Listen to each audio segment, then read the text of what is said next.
Chicago Sports Radio 6-7 to the score. Brad Biggs, the football man of the Chicago Tribune, a long-time contributor to the station and a valued friend. And he joins us now on the Signature Bank Score Hotline. Signature Bank, making commercial banking personal. Biggsy! Morning, Brad. Morning, boys. What's going on? Well, we have information here. I don't know if it's breaking news or not, but we finally have figured out the name of the official. It is Tim Donaghy. No, it's not. Oh, number 25, Ryan Dixon, not Tim Donaghy. I'm sorry. Brad, I'm sorry. I misspoke. Field judge. Yeah. Missed the call. Missed the pass interference at the end of the game. Yeah, I mean, that was pass interference, and you're going to see that from time to time where there's a call that looks like it should be made and it isn't. They had called the same cornerback earlier in the game for pass interference against the same receiver. Keon Crossan got called for that early in the first quarter. I think it was the third snap that Chase Claypool was on the field. And they threw the flag in that instance. It was 28 yards. It would have put them in field goal range and put them close to being able to get a go-ahead touchdown at the very end. So that has to be disappointing. I'm sure the Bears will turn the play into the league for hey, can we get some clarification on if this should have been pass interference, just so we know. But other than that, it's not going to do a whole lot for them as they tie a bow on this one and begin preparation for the Detroit Lions. All right, Brad. So I love the comparison you made to Devin Hester in your 10 thoughts on ChicagoTribune.com with Justin Fields. I think when you look at the ridiculous nature, as Jeff Joniak referred to him, or just the special quality that we saw yesterday, it felt like even though this was the 19th start for Justin Fields in his NFL career, the start of something else, the start of something that is going to be one of those days where you look back, and I was there the day that Justin Fields broke the record, and it could be the start of something bigger and better. How would you put it into perspective? Yeah, I think the last 3 weeks have been impressive with how he's able to help put the offense in position to score. And yesterday, how he's able to score for the offense, what he accounted for 4 touchdowns, a career-high 3 touchdown passes, the 1 61-yard run. They've scored 94 points the last 3 weeks, and I wrote about it last night. I believe that 6 times in the Super Bowl era, the Bears have had games where they've at least a 3-game stretch where they've scored 29 points or more, and that's what they're in right now. So it's sort of uncharted territory in these parts. This doesn't happen very often. The quarterback's job is to help put points on the board, so he's being very effective in that matter the last 3 weeks, and so therefore there's definitely reason for some excitement and optimism as they try to grow this thing. And you go back to the mini bye that they had after the bad loss on Thursday night to the Commanders, and they talked about trying to play to the strength of their players and sort of minimize the weaknesses, and I think we've seen the coaching staff do a really good job of that in the 3 games since that loss. And I agree with you, Brad. I mean, that was a bad loss, but I mean, it's riveting to watch this guy in the fourth quarter. Against Minnesota, he was making some plays in the fourth quarter, and obviously that game was dropped. But he did the same thing with the Commanders, getting down to the 4-yard line and throwing into the end zone. You look at what happened yesterday. I just think that it's really a reason for people to stay tuned. As bad as it is to have lost those games, it's just extraordinary to watch the guy because you don't know what's going to happen every time he touches the ball. Right. And they've been since then, and you talk about some of the red zone issues that they've had since then. They've been better in the red zone. They've been able to finish in the red zone, and so you're sort of seeing this growth.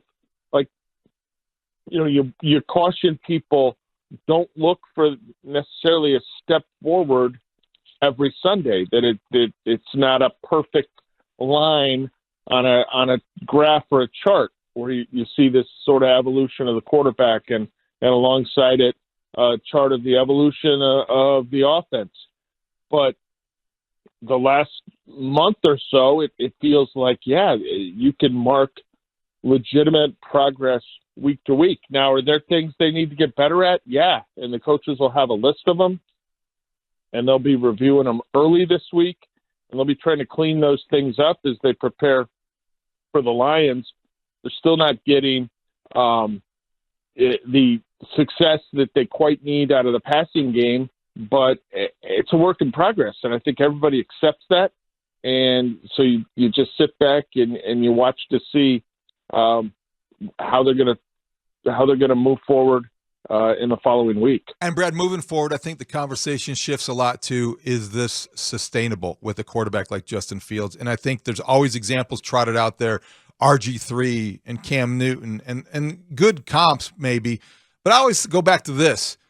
It's got to be sustainable, because if they didn't go in this direction, we wouldn't be having the concern about what happens if Justin Fields gets too good or exposes himself to too much contact, because this is who he is. And to maximize his potential, you have to play this way. So when people ask you, is this sustainable for the Bears and Justin Fields, how do you answer? Yeah, if they continue to grow, absolutely. I mean, the passing game's got to get a world better here, okay? And it doesn't have to happen before the end of this season. You'd sure as heck like to see some growth in that regard, and see with the new wide receiver in here and Fields getting sort of a better understanding of what's going on around him, particularly in the pocket, then absolutely it's sustainable. But what they're doing right now, long range, big picture, you can't throw for 125 yards a week and routinely chase the Super Bowl. Okay, that's not going to work. But hey, it's not going to happen right now. He's going to continue to get better. They are going to put new pieces around him in the off season. So you just kind of want to see this progression. Will he get there? I don't know. Does he have a chance? I think he's got a heck of a good chance to do it. Right now, you see him in the pocket, and he throws the go ball really well. He can throw that fade route really well. Super nice pass on the touchdown to Darnell Mooney that came, I think that was a 3rd and 8 play, guys, from the 18.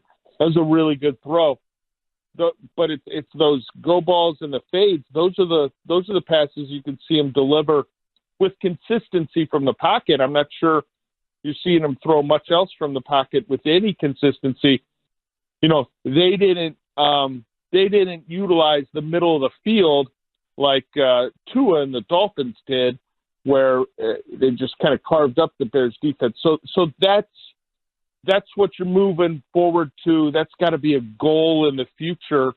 But I mean, goodness, he was incredible yesterday. And for the Bears to steady themselves after they fell down again, right? I mean, Dallas went 4 for 4 on touchdown drives last week. And I think Miami scored on 4 of its first 5 possessions yesterday. The only one they didn't score on was the kicker hooks that 29-yard field goal. For the offense to hang in there and punch back, I mean, that's what I think has to provide you with incredible excitement, and that was because of what Justin Fields did yesterday. This segment with Brad Biggs is brought to you by global biotech company Horizon Therapeutics, where science and compassion work together to transform lives. Okay, Brad, so there were no turnovers in the game. It was the Bears obviously had 2 QB pressures, no sacks, no tackles. First time they haven't had a sack in like 17 or 18 games, guys. But the one game-turning play was on special teams, and it was a blocked punt. I mean, if you think about it, the Bears actually the Bears offense outscored Miami's offense. But Miami won the game because they blocked the punt and returned it for a touchdown. And we heard from Khalil Herbert in the postgame because it was his guy that blocked the punt. It was he's on the outside, and he's got a pass rusher coming at him, and he tried to cut the guy, and the guy went right by him and blocked the punt with his chest, for God's sake. Why is he in that position? We talked to Patrick Manley in the postgame, and he said that Adrian Peterson, the old running back, used to be that guy when he was playing, and he said that he was known as like a really good blocking back, a guy that could pick up a blitz. That is not the reputation for Khalil Herbert, and he did not get in the way. And when you watch the play, it was kind of, he tried to take the guy's legs out, and the guy wasn't having it. Yeah, if you're going to cut a guy, and that's what Khalil Herbert attempted to do, you got to get him down, because when you attempt to cut a guy and miss, the optics are poor. It looks better if you just get flat run over standing up trying to block the guy, right? If you're going to evaluate Khalil Herbert's game as a running back right now, in the middle of his second season, you're thrilled with just about everything. I think you've got some concerns, or you're seeking a little improvement for him as a pass blocker, right? When he's in there as the running back, how does he function, helping pick up pressure and things of that nature? Well, if he's going to struggle with that a little bit, he's probably going to struggle with a much bigger dude bearing down on him, going after the punter. And so kind of a bad break for a special teams unit that has been top-notch all season. I mean, you look at some of the rankings, the various rankings that are done, and those can be pretty volatile even halfway through the season when there's a good performance by a unit or a bad one. But the Bears, for a steady stretch now, guys, have been top 3, top 5 in the league. So that unit has been very good. That was a very unfortunate play for Herbert and the special teams group. So, Brad, I was impressed. Chase Claypool comes over midweek and learns the offense quickly. He plays 25 snaps, I think, and certainly had a drop and had the PI called on him and the one that should have been called. But as far as just grasping things and getting onto the field where he can be used as a weapon or a decoy or whatever the case, impressive. I also found it was interesting how the Bears use technology to get him up to speed and to teach him the offense. And he talked to you about that post game. What can you tell us about that? Yeah, Luke Getty last Thursday said that the Bears have got some technology they use to try to help onboard new players. Like, you can't have a coach with them 24 hours a day, although I suppose you could try. But he said they had some stuff they were using with Claypool. So I chatted with Claypool after the game. I asked him about the missed PI call, and he seemed to be like least upset about it of anyone really out that I chatted with or heard talk about it, right? He was pretty low-key about it, like, well, I was trying to high point the ball and felt like I was being held back a little bit. It is what it is. But so then I asked him, I said, hey, the offensive coordinator said they've got, some type of fancy way of helping get you up to speed. What is it? And he said that, that Getty has got these install videos from the spring from OTAs where it's basically like Getty standing in front of a green screen, which is like what the meteorologists use on television, right? Where you see the clouds rolling across and then the forecast and then the ocean, whatever. So it's Getty in front of the green screen installing plays and going through the nitty-gritty details of each play, and that he's able to kind of watch that and sort of pick up the offense as he takes notes, as he's got the playbook, as he's got a notebook open, and that he found it really helpful. And I'm like, well, he called it kind of like movie night, is how Claypool put it. And I said, well, gee, is that pretty dry or what's it like? And he said, no. Getty has some one-liners or little jokes that he'll make along the way that kind of freshens it up because it could be long. the challenge for Claypool, he said, is we've got a specific game plan. Like, for instance, this week was I got to get ready to do this for the Dolphins. And there's a bunch of this install stuff that's not even in the game plan this week. So it's balancing learning what he has to know this week for the Lions, last week for the Dolphins, versus trying to get a complete mastery of what they want to do offensively in as short a period of time as possible. Brad, the conversation. Unfortunately, guys, Roquan has not lost these videos. Okay. Ooh, oh boy, cheap shot on the way out. Yeah, I enjoyed your conversation with Riley Reif. His perspective on Justin Fields as a quarterback, given how many guys he's played in front of, was pretty interesting. Yeah, I mean, Reif, I was like, have you ever blocked for a guy that can, tuck it down and scoot? And he's, no, not really. Matthew Stafford in Detroit, and then Case Keenum was pretty athletic for that season that he led Minnesota to, they won 12, 13 games in 2017. That was Reif's first season, I believe, with the Vikings. And then obviously Kirk Cousins came in, and he doesn't really move around back there. And then he was with Burrow in Cincinnati last year, so he just talked about that. And then, I thought, heck, Roberto Garza spent the first 4 years of his career in Atlanta blocking for Michael Vick.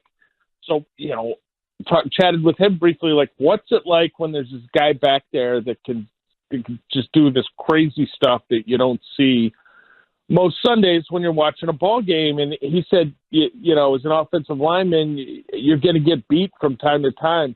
And to know that on occasions when you're going to get beat, that the quarterback is going to leave the pocket and potentially go 60 yards for a touchdown, it's a pretty unbelievable feeling. And he just talked about how, it looks like the defensive players are almost standing still or in slow speed because the quarterback is moving at such a high rate. And Garza was the one that kept making the Hester comparison in terms of the athletic ability in the open field, that ability to change direction and then be back at full speed in a snap. Quickly, Brad, Velus Jones inactive. What does that say about where he is, and is that going to be something you think continues? I can't imagine they want to have him in the doghouse for too long. Looks to me like the guy who probably took his place on the game day roster was A.J. Klein, the new linebacker, who had like 6 snaps on special teams because, they couldn't use Sanborn as much because he had to replace Roquan. But listen, that's not a good sign when your third-round pick can't get on the field as a returner, as a cover man, or as a wide receiver. That's a bad look midway through the season for Velus. We'll see if they can figure something out with him moving forward. But, as we've discussed multiple times, he's a gadget player on offense. Well, the gadget keeps kind of shrinking. It's getting smaller and smaller here. So we'll have to see what happens with him, because guys, Byron Pringle is still working to come back off of IR. He's in that 21-day window to evaluate him in practice, and Byron's about halfway through that window.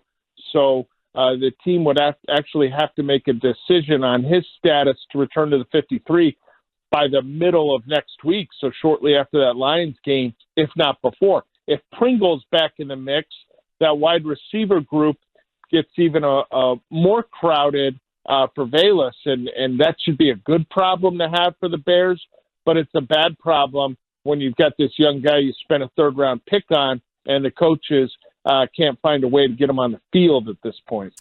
Great stuff, Brad. Appreciate it, buddy. Thanks, Brad. Have a great day, guys. That is